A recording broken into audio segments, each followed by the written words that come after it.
another entry revealed. The fictional diaries of Jeffrey Dahmer. Alcohol is a veil. Bath, Ohio. Family house, high school, and parties. Summer 1978, winter 1978.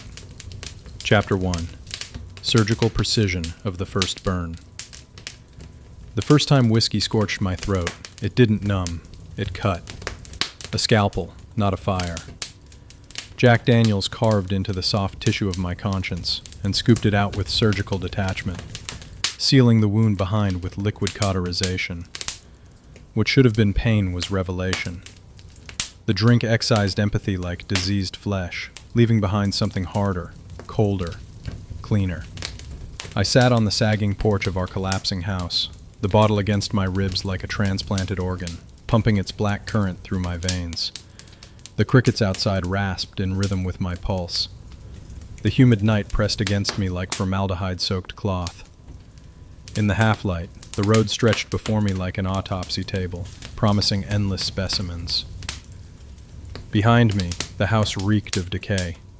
Mother drowning in pharmaceutical haze, father rotting in factory exhaustion. Arguments reduced to skeletal echoes that clattered in the air like bones. But with whiskey flooding me, the architecture of dysfunction snapped into focus. We weren't a family. We were jars in a laboratory, each marinating in our own preservative, waiting for the lid to be screwed tight. That first burn was not escape. It was excavation. Alcohol stripped away the protective soil, unearthing artifacts I hadn't dared examine. Impulses sealed in basement vaults of the mind, twitching, waiting. As the bottle drained, the locks inside me clicked open one by one, and something long-caged stirred, stretching its limbs in the dark. Oh, where are my manners? My name is Grimwick. And that was just one page of tonight's diary.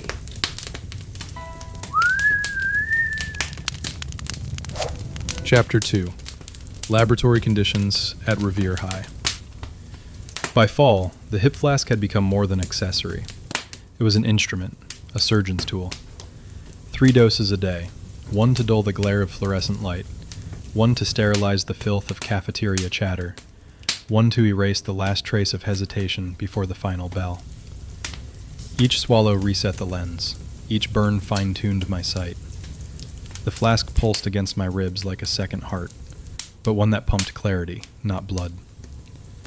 Revere High stopped being a school. It became a research facility. Every corridor an observation deck. Every classroom a cage. My classmates were no longer peers. They were specimens, twitching under the scalpel of my stare. The football team paraded like a pack of starving wolves. Letterman jackets were pelts, stitched trophies of borrowed dominance. Their cruelty was conditioning, repeated blows that trained younger prey into obedience.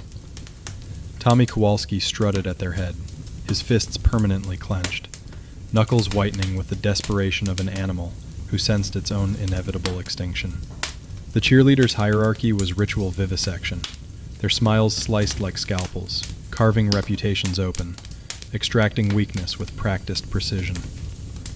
Jennifer Morrison, their high priestess, wielded psychological dismemberment as sacrament. Her beauty was skin stretched taut over bone-deep terror, the knowledge that without adoration she was hollow, a doll stuffed with sawdust. But it was the invisible ones who most fascinated me. Susan Walsh and her fragile kin, ghosts stumbling through halls, already corpses who hadn't yet lain down. Their fractures spidered beneath the surface, begging for pressure. The flask in my hand reframed them not as humans, but as unmarked canvases, ready to be painted in fear, ready to be preserved. Chapter 3. Social autopsy at the margins. Parties became my dissection theater. While others sweated, ground their hips, and bled hormones into the humid air, I drank and observed. Solo cup as camouflage, eyes as scalpels. Every slurred joke, Every nervous giggle, every clumsy embrace, a cut, a tear, a glimpse beneath their masks. The basement stank of mildew, beer, and desperation. Fluorescent bulbs buzzed like flies feeding on carcasses.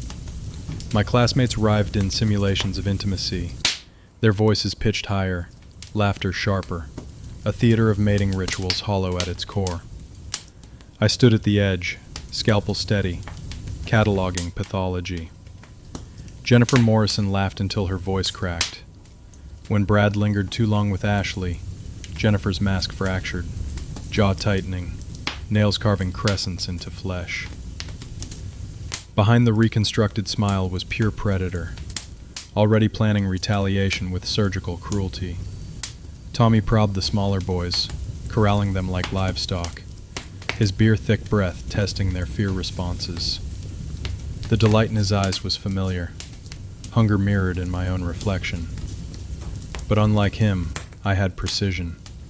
He was blunt force. I was scalpel. The broken were most revealing.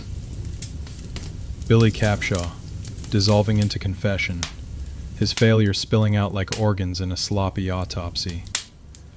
Susan Walsh, pressed to the wall, pupils darting like prey sensing the predator's shadow. Her stillness screamed louder than any laughter. These parties were not celebrations. They were morgues where masks decayed, where raw tissue of truth pushed through, and I alone kept record of every twitch, every fracture. Chapter 4. Chemical Archaeology of the Mind. The voices came slow, excavated by drink like bones brushed from dirt. At first faint, like static between radio stations, then sharper, familiar. Not hallucinations, excavations. Alcohol wasn't creating them, it was dissolving sediment. The whispers had always been there, waiting. Keep watching. They are showing you where to cut. Document the fractures. Collect the pieces. By November, the ceiling itself writhed. Plaster became faces, their masks dissolving. Jennifer's grin peeled back to reveal grinning skull. Tommy's swagger dissolved into a piss-soaked child cowering in the dark. Susan's wallflower pose stripped bare, leaving only nerve endings, trembling in invitation. Specimens, all of them. Their worth is in their moment of truth. Preserve them before decay erases authenticity. Preservation. The word clanged in my skull, metallic and perfect. I thought of Father's jars, frogs, fish, organs, all suspended, eternal, honest. Liquor revealed the beauty of stillness, terror frozen forever, lies stripped away. You could do that. You could seal them, keep them pure. Their last breath, bottled truth. The alcohol didn't lie, it unchained. It brushed away conscience dust, exposing fossils of hunger that had always been buried within. Chapter 5. Architecture of Collection. By December, my visions weren't whispers, they were blueprints. Each bottle drained became a design session, each burn carving clearer plans. Preservation protocols, that's what I called them. In the corridors of my mind, doors no longer rattled shut, they opened. Behind one, a workshop gleaming with tools for careful disassembly. Behind another, rows of jars, shelves lined with eternal faces. Behind a third, chambers where screams would be measured, cataloged, preserved like sound samples. Susan first, already ghost. Her disappearance will pass unnoticed, written off as depression or flight. Easy specimen. Perfect trial. The voice no longer whispered, it advised. Calculating, refining, encouraging. Jennifer later. Her mask shattering will be symphony. Collect her at the exact second her smile breaks, and you'll preserve true terror. A masterpiece in glass. Floor plans filled my notebooks, then burned in ashtrays. Blueprints of basements, lists of chemicals, sketches of jars. Tommy, too. He will last longer, endure more. His breaking will be useful. A study in thresholds. These weren't daydreams, they were proposals. Scientific method freed from morality's leash. Alcohol had not corrupted me. It had clarified me. Chapter 6. Microscopic analysis of human decay. Winter peeled the last paint from the facade. My classmates rotted in plain sight. Cafeteria tables became petri dishes, their decay spreading across plastic trays. I watched with the calm of a pathologist, pen and flask in hand. Jennifer's tremor betrayed her, her beauty fracturing like glass under pressure. Brad's wandering eye gnawed at her core, and her voice pitched upward in panic, disguised as cheer. Notice the tremor. Classic stress fracture. Prime for shattering. Tommy grew crueler, cornering Billy with no reason but to taste fear.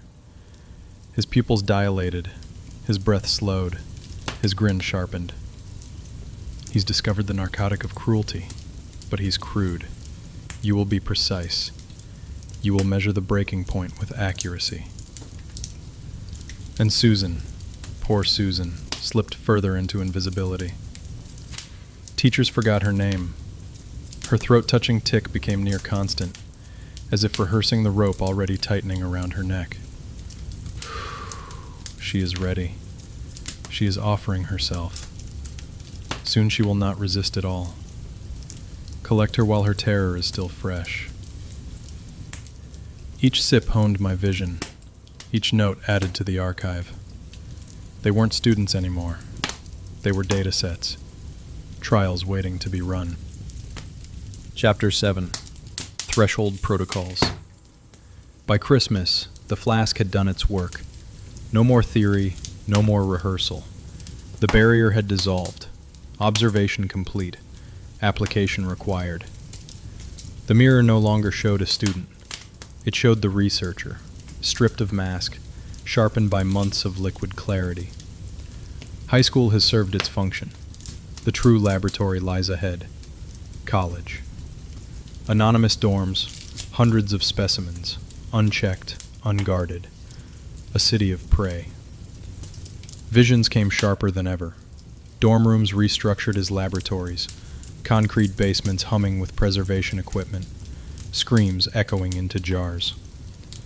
Susan first. She is rotting too quickly.